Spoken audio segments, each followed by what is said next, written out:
What if I told you that some of the most incredible meals in American history have been completely forgotten? From smoky ash cakes baked straight in fire to rib tips that turned scraps into gold, these forgotten dishes tell the real story of American cooking.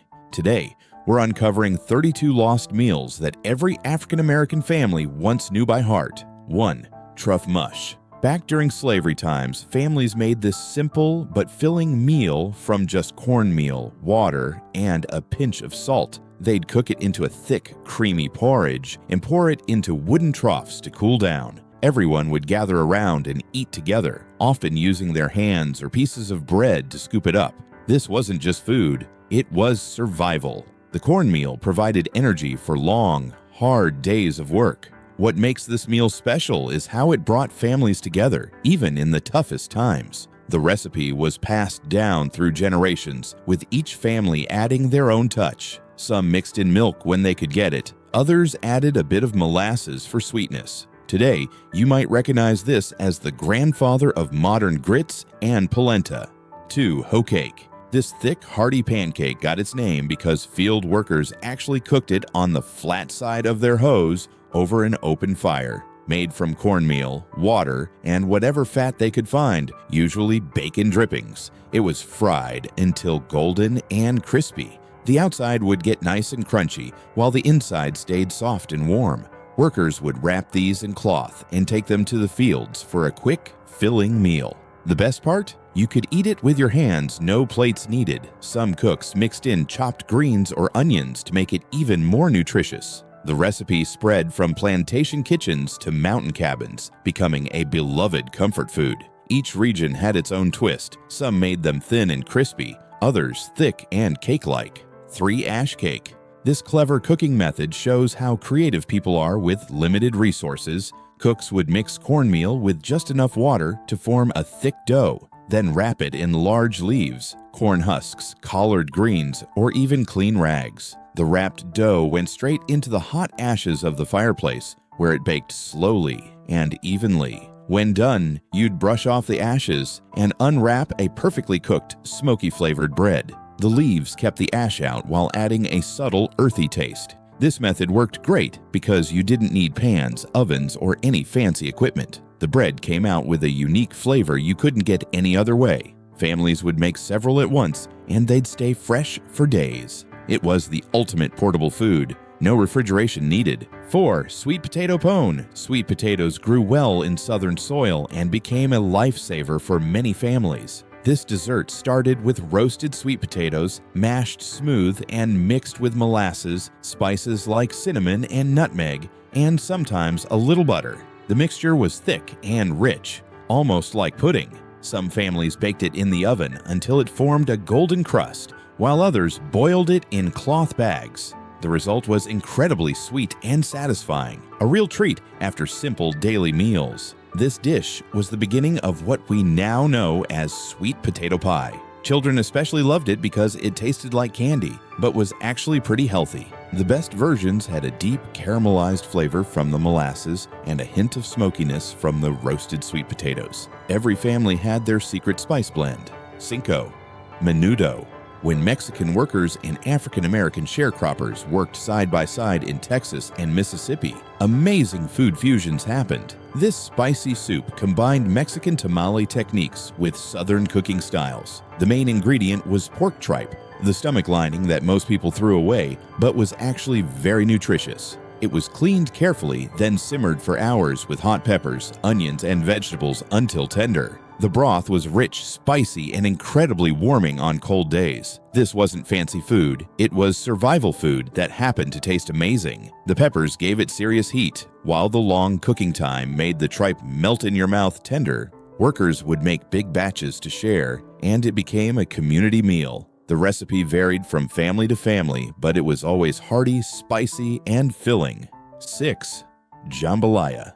This one-pot wonder came from Louisiana's unique mix of cultures. African cooks brought their knowledge of rice dishes like jollof. Spanish settlers contributed their spices and techniques, and French influence added the roux. The result was pure magic in a pot. Rice cooked with tomatoes, onions, peppers, and whatever meat was available. chicken, sausage, sometimes shrimp or oysters. Everything simmered together until the rice absorbed all those incredible flavors. The best jambalaya had a slightly crispy bottom layer called the fond that everyone fought over. Each family had their own recipe secrets. Some used more tomatoes, others preferred it drier or saucier. The dish was perfect for feeding large families or groups because you could stretch it with more rice and vegetables. It was celebration food and everyday food rolled into one delicious meal.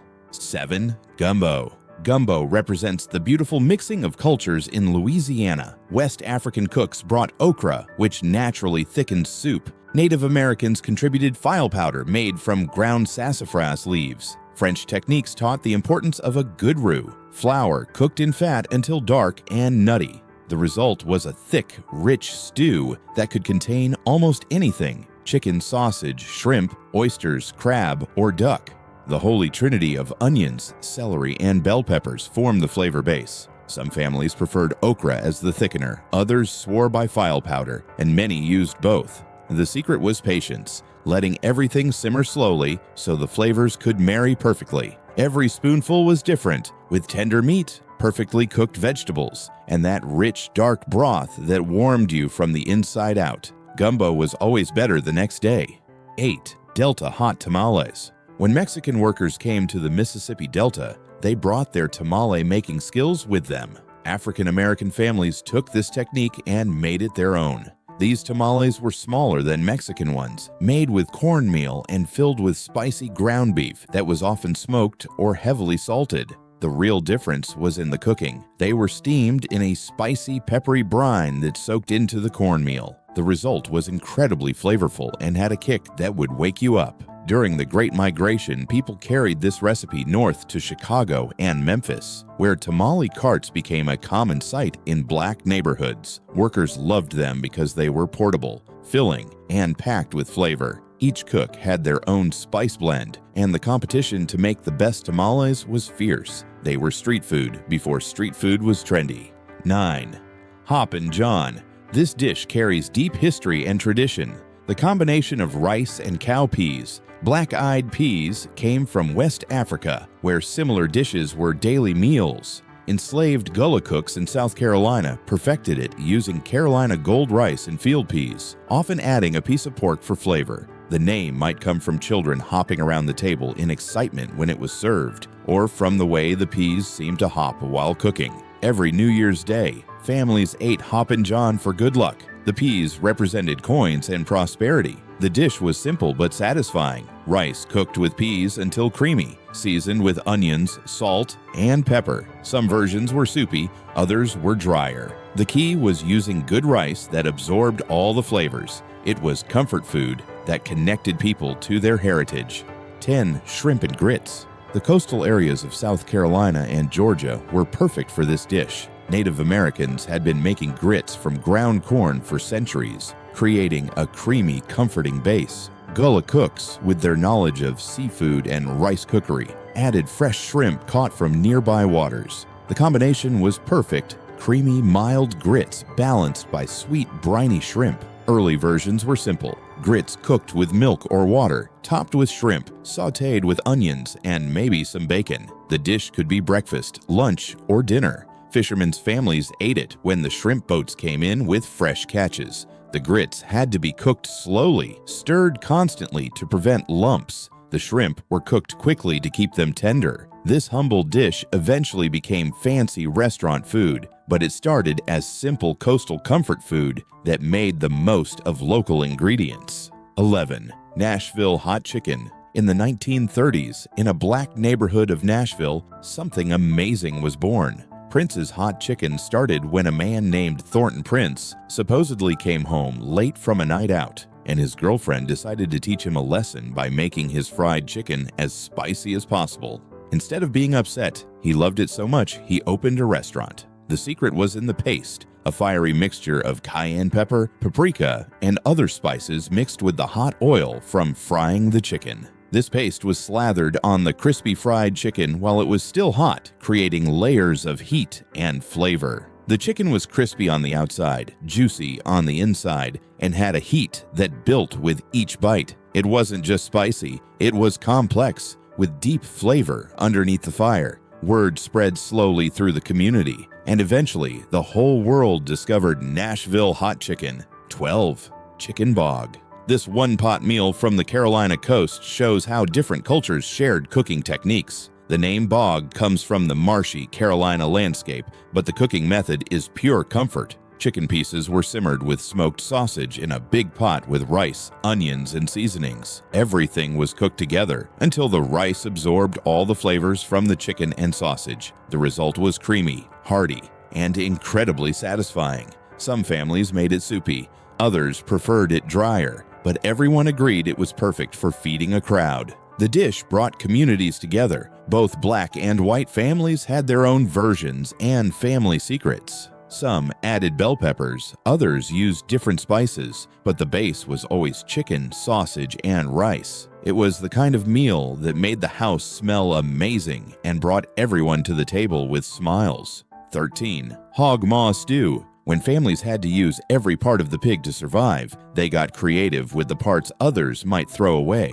Hog maws, pig stomach, jowls, and other less desirable cuts were actually full of flavor when cooked right. These were simmered slowly with collard greens, onions, and seasonings until everything was tender and delicious. The junk pot name came from using the leftover bits, but there was nothing junky about the taste. The long, slow cooking made even the toughest cuts melt in your mouth tender, while the greens absorbed all the rich, porky flavors. This was ultimate comfort food, warming, filling, and satisfying. Families would serve it over rice or with cornbread to soak up the delicious broth. It taught important lessons about not wasting food and finding ways to make simple ingredients taste amazing. The smell of this stew cooking meant home and family. 14. Brunswick stew. This hearty stew was born from necessity and creativity. Originally made by hunters with whatever game they caught, squirrel, rabbit, opossum, it was cooked in big pots over open fires. The base was tomatoes, lima beans, corn, okra, and potatoes, all simmered together until thick and rich. As times changed, chicken and pork replaced the wild game, but the cooking method stayed the same. The key was patience. Everything had to cook low and slow until it reached the perfect consistency, thick enough to eat with a fork, but not so thick you couldn't stir it. Different regions had their own versions and fierce loyalty to their recipes. Some preferred it thicker, others soupier. Some added more vegetables, others focused on the meat. It was survival food that happened to taste incredible, perfect for feeding large groups at church gatherings, family reunions, and community events. 15. Virginia peanut soup. When enslaved Africans brought peanuts to Virginia, they created something amazing. This creamy soup combined roasted peanuts with chicken broth, onions, celery, and spices. The peanuts were ground into a smooth paste that thickened the soup and gave it a rich, nutty flavor, unlike anything else. Some versions were thin enough to drink, others were thick like chowder. The best ones had layers of flavor, the nuttiness of the peanuts, the richness of good broth, and just enough spice to keep it interesting. It was elegant enough for special occasions, but simple enough for everyday meals. The soup connected people to their African heritage while using ingredients that grew well in Virginia soil. Each cook had their own technique for getting the peanuts just right. Some roasted them darker for deeper flavor, others preferred them lighter. This soup influenced Southern cooking for generations, showing how African techniques could transform American ingredients. 16. Chicago rib tips. When the Great Migration brought Southern barbecue traditions to Chicago, something new was born. Rib tips are the cartilage and gristle ends of spare ribs that butchers used to throw away or sell cheap. But on Chicago's south side, pitmasters turned these scraps into gold. The tips were smoked low and slow until all that tough cartilage became tender and gelatinous. Then they were tossed in spicy, tangy tomato sauce that had just the right balance of sweet and heat. The result was incredibly flavorful, all the rich, smoky taste of barbecue with unique textures you couldn't get anywhere else. They were perfect finger food, messy and delicious. Barbecue joints started serving them as appetizers or main dishes, and word spread through the community. Soon, rib tips became a Chicago signature, showing how Southern traditions could evolve and create something entirely new in northern cities. 17. Midwestern hot tamales. As people moved north during the Great Migration, they carried their food traditions with them. The Delta-style tamales found new homes in Chicago, Memphis, and other cities where Southern migrants settled. Street vendors and small shops started selling these spicy, portable meals to workers who needed something quick, filling, and flavorful. The tamales were smaller than Mexican versions, made with cornmeal and spiced ground beef, steamed in that signature peppery brine. In cold northern winters, these hot, spicy bundles were perfect for warming up. They became part of the urban landscape.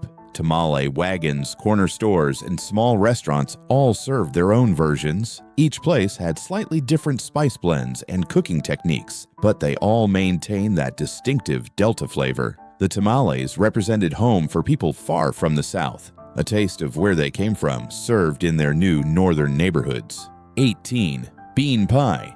In the 1930s, the Nation of Islam communities created this unique dessert as an alternative to traditional sweet treats. Made with mashed white navy beans instead of sweet potatoes, it was sweetened with sugar and spiced with cinnamon, nutmeg, and vanilla. The beans created a smooth, custard-like filling that was surprisingly delicious. The pie looked similar to sweet potato pie, but had its own distinct taste and texture. It became a symbol of self-reliance and cultural pride, showing how communities could create their own food traditions. The beans made the pie protein-rich and filling, more nutritious than typical desserts.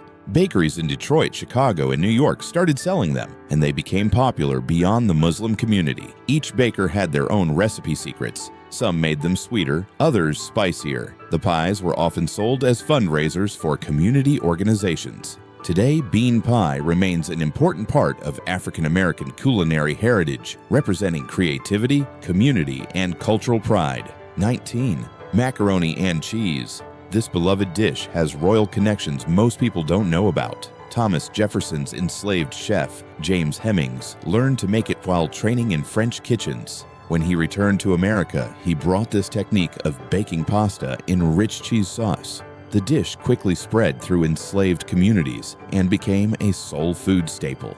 The original versions were simple: macaroni pasta baked in a sauce made from butter, flour, milk, and whatever cheese was available. But families made it their own, adding different cheeses, seasonings, and cooking techniques. Some preferred it creamy, others liked a golden, crispy top. The dish was perfect for feeding large families on a budget, stretching expensive cheese with filling pasta. Sunday dinners wouldn't be complete without a pan of baked mac and cheese. Each family guarded their recipe secrets jealously. Today's versions might be fancier, but they all trace back to those early kitchens where creativity and necessity created something magical.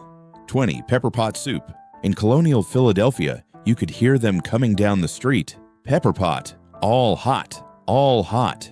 These were the calls of black street vendors, mostly women, who sold this warming soup from large pots they carried through the neighborhoods. The soup was made with beef tripe, vegetables, and plenty of black pepper and other spices. It was thick, hearty, and perfect for cold Philadelphia winters. The recipe came from West Africa, adapted to use local ingredients. The vendors, known as pepper pot women, were often formerly enslaved people who had gained their freedom and started small businesses. They would start cooking before dawn, preparing large batches to sell throughout the day. The soup was affordable and filling, popular with working people who needed a hot meal. Each vendor had their own recipe and regular customers who knew when and where to find them. This was street food at its finest, nutritious, delicious, and made with love by women building their own businesses. 21st, collard greens and pot liquor. Every Southern kitchen had its own way of cooking greens, but the basic method stayed the same. Fresh collard greens, tough and bitter when raw, were transformed through slow cooking with pork, ham hocks, fatback, or bacon. The greens would simmer for hours, becoming tender and flavorful, while creating a rich, nutritious broth called pot liquor. This broth was too good to waste. It was full of vitamins and minerals from the greens and rich flavor from the pork. People would drink it straight, soak it up with cornbread, or use it as a base for other dishes. The greens themselves were the perfect side dish for almost any meal. They cut through rich foods and added nutrition to simple ones. Cooking greens was an art form. Too little cooking left them tough. Too much made them mushy. The best cooks knew exactly when they were perfect, tender but still with some texture, deeply flavored but not oversalted. 22. Okra soup. This simple soup showcases okra's amazing natural properties. When cooked, okra releases a sticky substance that naturally thickens the soup, creating a rich, satisfying texture without needing flour or other thickeners. The soup was made with fresh okra pods, tomatoes, onions, and whatever vegetables were available. Sometimes it included meat or seafood, but it was delicious even without. The key was cutting the okra just right. Too big and it stayed tough. Too small and it got slimy. Good cooks knew how to handle okra to get the perfect texture. The soup was popular in hot weather because okra grew well in southern heat, and the soup was cooling despite being served warm. It was also budget-friendly. Okra was cheap and plentiful, and the soup was filling enough to be a complete meal with some cornbread. Each region had its own variations, but all relied on okra's unique properties to create something special from simple ingredients. 23. Skilly-gally. This unusual name belongs to a simple but satisfying dish from the South Carolina Lowcountry. Cornmeal was fried with onions and sometimes crushed tomatoes until it formed a thick, porridge-like consistency. The result was hearty and flavorful, perfect for soaking up the juices from meat or seafood. Gullah families often served it with shrimp, crab, or whatever protein was available. The dish showed how African techniques for cooking grains could be adapted to American ingredients. The cornmeal absorbed all the flavors from the onions and tomatoes, creating something much more complex than the simple ingredients suggested. Some families made it plain and used it like rice. Others added spices and vegetables to make it a dish on its own. The texture was key. It needed to be thick enough to hold together, but not so thick it became solid.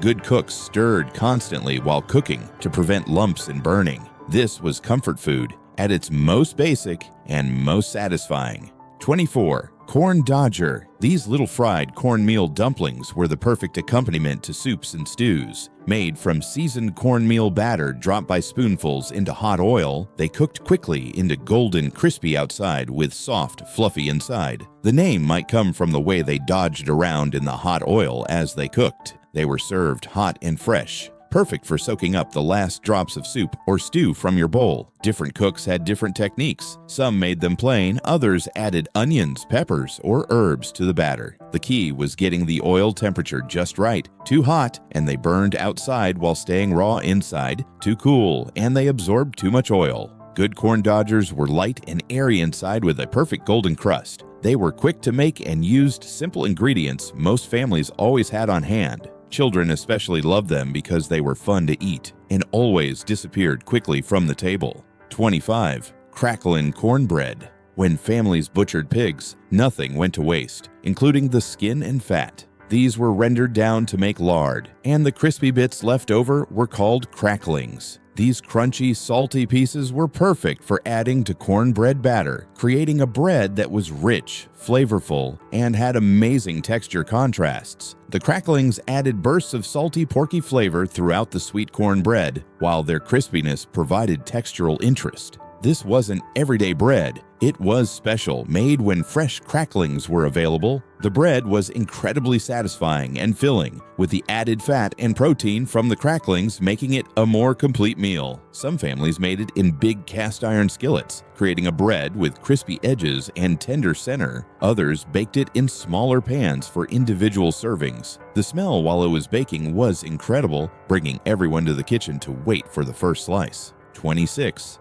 Beaten biscuits. Before electric mixers and food processors, making these biscuits was serious work. The dough was literally beaten with a rolling pin, wooden paddle, or even an axe handle for 30 minutes or more until it was smooth and elastic. This beating developed the gluten in the flour and created layers, resulting in biscuits that were crispy outside and tender inside. They were quite different from fluffy buttermilk biscuits. These were denser, more like crackers, but incredibly satisfying. The beating was often a community activity, with family members taking turns to keep their arms from getting too tired. Children would count the beats, and experienced cooks knew by sound when the dough was ready. These biscuits kept well for days without refrigeration, making them perfect for travelers and workers who needed portable food. They were served with butter, molasses, honey, or just eaten plain. The technique was passed down through generations, with each cook developing their own rhythm and timing. 27. Dandelion Greens Salad. Spring was the time for gathering wild greens, and dandelions were among the most nutritious and plentiful. The young leaves, picked before the plants flowered, were tender and only slightly bitter. They could be eaten raw in salads or quickly boiled to remove some of the bitterness. The greens were packed with vitamins and minerals, especially important after long winters of preserved foods. Families would send children out with baskets to gather the young leaves from fields and roadsides. The key was picking them early in the season when they were most tender. They were often dressed simply with vinegar, a little bacon grease, or oil if available. Some families mixed them with other wild greens like mustard or poke. This wasn't gourmet food, it was survival food that happened to be incredibly healthy. The practice of gathering wild greens connected people to the land and provided free, nutritious food when money was tight. Today, we pay premium prices for these same greens at farmers' markets. 28. Peanut soup. As people migrated north from Virginia and the Carolinas, they brought their peanut soup traditions with them.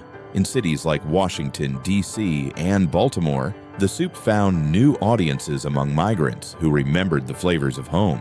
The northern versions were often a bit different from the original, sometimes richer with cream, sometimes spicier with more seasonings. Urban cooks adapted the recipe to ingredients available in city markets, but the essential character remained the same: creamy, nutty, and deeply satisfying. The soup was served at church dinners, family gatherings, and small restaurants that catered to southern migrants. It was comfort food that connected people to their roots while adapting to their new urban lives. Restaurant versions were often more refined than home versions, but families kept making the simple, traditional style. The soup represented continuity, a way of maintaining cultural connections even when far from home. Each family had their own variations passed down and adapted through generations. 29. Lima bean soup with corn sticks. This hearty combination was popular in mid-20th century black restaurants, especially in northern cities. Large lima beans were simmered with ham hocks or bacon until creamy and tender, creating a thick, satisfying soup. The corn sticks were thin pieces of cornbread, deep fried until golden and crispy, perfect for dipping into the rich soup. The contrast was perfect: creamy, mild beans balanced by crunchy, slightly sweet corn sticks. The soup was economical, filling, and nutritious, making it popular with working families. Restaurants often served it as a complete meal, sometimes adding vegetables like carrots, celery, or onions to the soup. The corn sticks were served hot and fresh, and most places had their own recipe for the cornbread batter. Some made them plain. Others added sugar, eggs, or buttermilk. The combination became a signature of soul food restaurants, representing the creativity of cooks who could make simple ingredients into something special. It was comfort food that satisfied both hunger and the need for familiar flavors. 30. Fish pepper stew. New Orleans' unique culture created this spicy, flavorful stew that showcased the city's love of seafood and heat. Made with fresh fish, often redfish or catfish, and seasoned with hot pepper sauce made from heirloom peppers grown specifically for this dish. The stew also worked well with chicken, creating a versatile recipe that could adapt to what was available. The peppers used were special varieties that added heat without overwhelming the delicate fish flavors. The cooking technique was important. The fish had to be added at just the right time to cook through without falling apart. The result was a spicy, aromatic stew that warmed you up and woke up your taste buds. It was served over rice, which helped balance the heat and made the dish more filling. This was Creole cooking at its finest, taking simple ingredients and transforming them with technique, spices, and generations of knowledge. Each family had their own pepper sauce recipe, often a closely guarded secret passed down through generations. 31. Beef neck bones and gravy. Sunday dinners called for something special even when budgets were tight. Beef neck bones were inexpensive but full of flavor and became tender and delicious with slow cooking. They were braised with onions, seasoning, and vegetables until the meat fell off the bone and created a rich, flavorful gravy. The dish was often served over rice or with sweet potatoes, creating a complete, satisfying meal. The key was patience. The neck bones needed time to become tender, but the wait was worth it. The gravy was rich and deeply flavored from all the slow cooking, perfect for spooning over everything on the plate. Some families added collard greens or cabbage to the pot, making it a complete one-pot meal. This was the kind of cooking that made the whole house smell amazing and brought families together around the table. The bones provided gelatin that made the gravy thick and silky, while the long cooking time created complex, layered flavors that expensive cuts couldn't match. 32. Possum stew. In very remote rural areas of the South, families sometimes caught and cooked wild opossum when other meat wasn't available. This wasn't common food, but in hard times or isolated areas, people ate what they could catch. The opossum was cleaned carefully and cooked in a stew with potatoes, onions, and whatever vegetables were available. The cooking process was long and careful. The meat needed thorough cooking and proper seasoning to be palatable. This was true survival food, eaten more out of necessity than choice. The stew was usually thick and hearty, designed to make a little meat feed a whole family. Most people who ate it did so rarely and out of necessity rather than preference. The practice was more common in very rural mountainous areas where hunting and foraging were still important parts of survival. As transportation and food distribution improved, this kind of cooking became less common. Which of these meals surprised you the most? Let me know in the comments, and if you loved discovering this hidden food history, hit like and subscribe for more culinary stories that textbooks never tell.